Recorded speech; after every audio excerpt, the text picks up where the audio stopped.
In 1964, a British rock band showed up in the United States that was described by one historian as raunchier and more rebellious than the Beatles.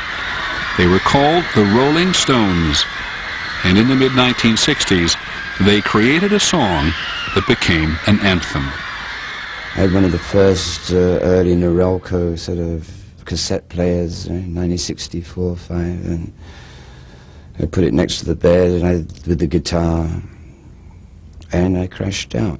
And when I woke up in the morning, I noticed that the tape had gone to the end, and I'd put it in at the beginning, you know, and I ran it back, pushed play, and somewhere in the middle of the night, I had woken up and played da da da da da. I can't get no satisfaction, and it's there. The verse and the chorus are there, and then it stops, and the rest of the tape is me snoring. Yeah.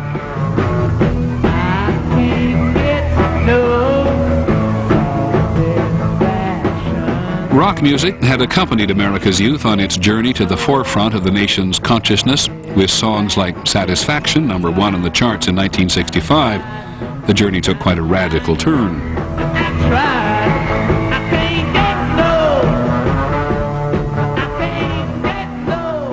The message is the ordinary order of things is either broken or corrupt. I can't get no satisfaction. You gotta do something wilder. That's how you get your satisfaction. The message, in a sense, is cut loose. It was music that gave us, as an entity, as a community, a sense of cohesion and a sense of existing, a real sense of being more than a few demonstrations. The Rolling Stones, Janis Joplin, The Doors, Bob Dylan, all of them sang in a way that invited challenge to the establishment. I think people were absolutely waking up, but they didn't know exactly how to get out of bed yet and what to do when they put their feet on the floor. We began to look around for things to do which would alert people to other possibilities, other ways of living.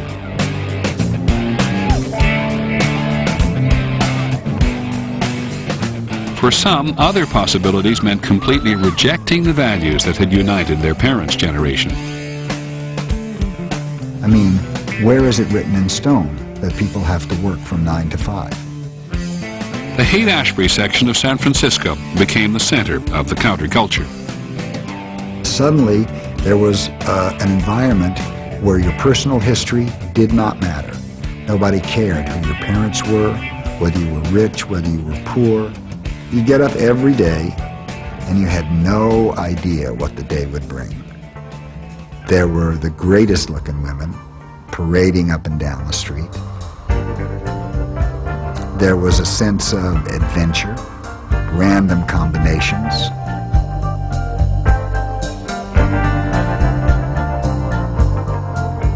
You could catch a woman's eye and offer her your arm, and without a word, walk away and spend an afternoon making love, and if you didn't talk, that was okay.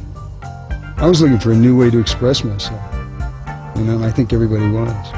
And unfortunately, a lot of people went to drugs because it came naturally out of what we were doing at the time. It's a food for the soul. Right now, I'm on LSD. Right now, every color is going through my mind. The psychedelic drug LSD became a rite of passage for many in the counterculture. These were awfully hard on people who were in their 40s at that time.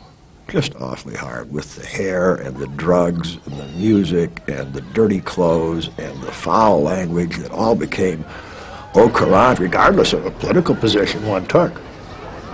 Brothers and sisters, mothers and fathers, if you truly care about your Despised by many people in the older generation, the social ferment of the 1960s would nonetheless change forever the way young Americans looked at themselves.